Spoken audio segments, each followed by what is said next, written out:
अभी मैं जिला मुख्यालय पर हूँ और मुझे कुछ लोग भीड़ में दिखाई दिए।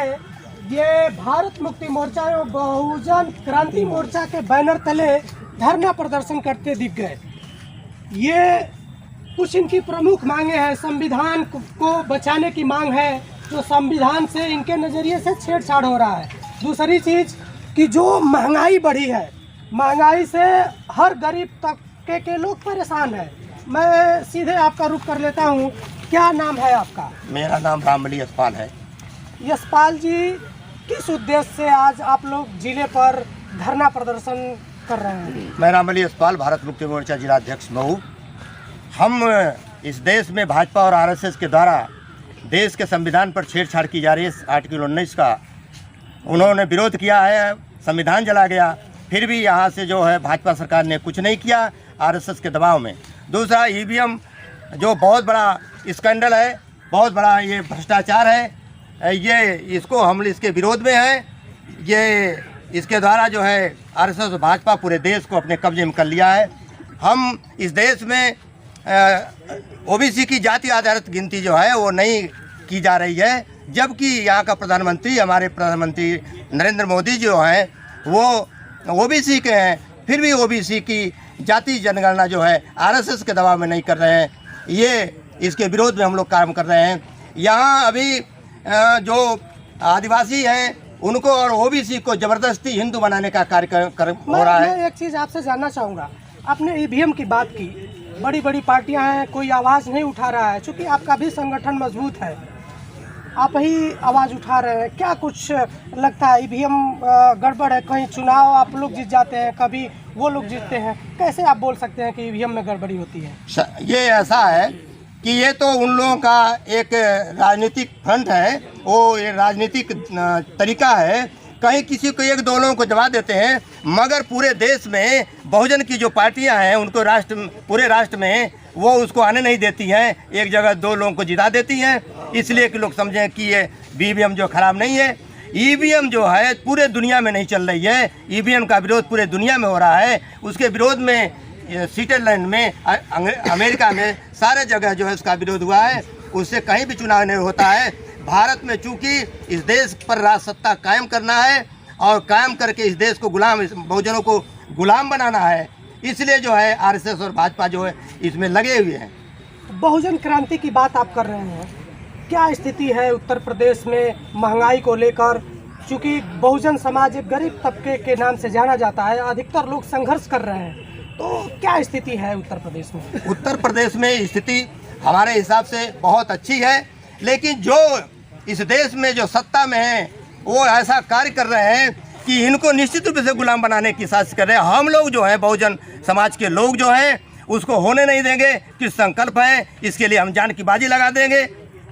अगर हम लोग को अगर हमारा अधिकार नहीं मिला, अगर हमारा संविधान जलाया गया, हमारे संविधान को रोड़ा बताया गया, तो हम उसके विरोध में काम करेंगे और हम अपने संविधान को इस देश में लागू करेंगे। क्योंकि यहाँ हम लोग इस देश के वासी हैं। जो अभी राखी गढ़ी के डीएनए से पता चला है कि जो विदेशी है उसका डीएनए विदेशी है, भारत के एससी एसटी ओबीसी माइनॉरिटी के लोगों का डीएनए जो है भारत का डीएनए है।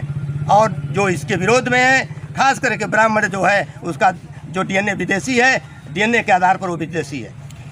जिसका आप नाम ले रहे हैं उसका भी यहाँ का आधार कार्ड है, उसकी भी जगह ज़मीनें हैं, आप कैसे उसको बाहरी साबित कर सकते हैं? आधार कार्ड ही वो बना रहा है ना। आधार कार्ड तो सुप्रीम कोर्ट ने उसको ध्वस्त कर दिया है, उसको मान्यता नहीं दी है, लेकिन वो जो ब्राह्मण है जो उसको आधार कार्ड को लागू करना चाहता है। हमारी जब सत्ता होगी हम डीएनए कार्ड को बनवाएंगे और आधार कार्ड को ख़त्म करेंगे।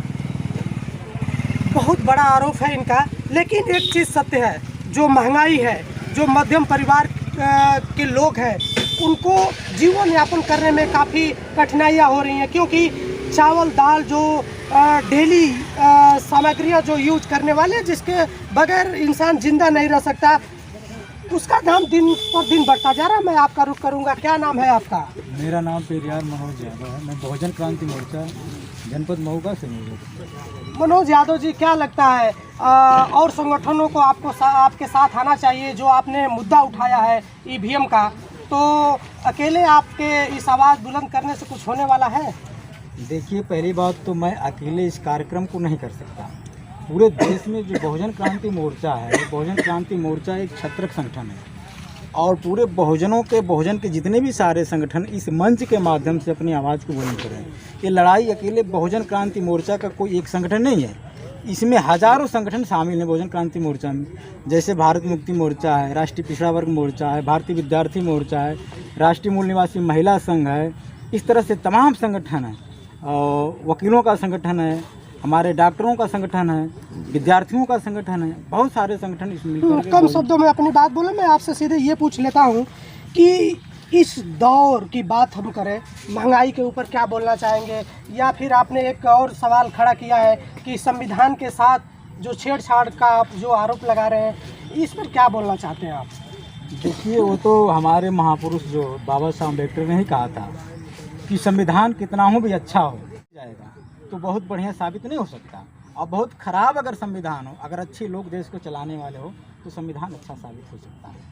चलिए, संविधान के नाम पर, बाबा साहब के नाम पर, बाबा साहब के जगह जगह उनकी जो मूर्तियां लगी हैं उस पर माल्यार्पण करने वाले लोग उनके बनाए गए रास्तों पर अगर चले तो ये काफ़ी बेहतर होगा। ये मेरे समझ से जितने चेहरे दिखाई दे रहे हैं सभी गरीब और मध्यम वर्ग में जीने वाले लोग होंगे। शायद कोई ऐसा यहाँ नहीं खड़ा होगा जो सरकारी नौकरी करता होगा या कोई बड़ा पद उसके पास होगा। ये अपनी बात रखने के लिए आज यहाँ उपस्थित हुए हैं, इनकी संख्या भी अच्छी है।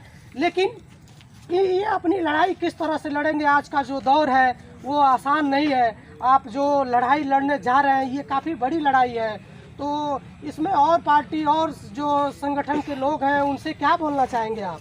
ऐसा है, ये लड़ाइयाँ जो हो रही है ये निश्चित रूप से हम जीतेंगे और हम इस देश को भारत बनाना चाहते हैं। यहाँ तमाम आप देखे होंगे नेताओं को वो हिंदुस्तान बोलते हैं, ये हिंदुस्तान नहीं है, ये भारत है। बाबा साहब अम्बेडकर सतर्क थे, तभी उन्होंने लिख दिया कि इंडिया दैट इज भारत। तमाम चीज़ें हैं, इनके शब्दों का जब आप आकलन करेंगे तो तमाम सवाल खड़ा होंगे। उस सवाल को समझने की ज़रूरत है, इनकी बातों को समझने की ज़रूरत है। वीडियो लंबी हो रही है, मैं 1 मिनट आपसे बात कर लूँ। क्या नाम है और क्या बोलना चाहेंगे आज की मीटिंग को लेकर?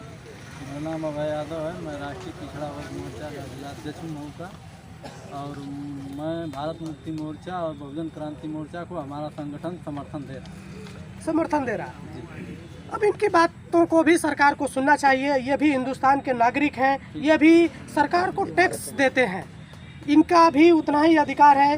अब इनकी बातों को सरकार कब संज्ञान में लेगी, कब सुनेंगी, ये देखने की बात है। ये मऊ से मेरा प्रयास कैसा रहा आप कमेंट बॉक्स में लिखकर ज़रूर बताइएगा। मैं अगले किसी वीडियो में फिर मिलूँगा, तब तक के लिए धन्यवाद।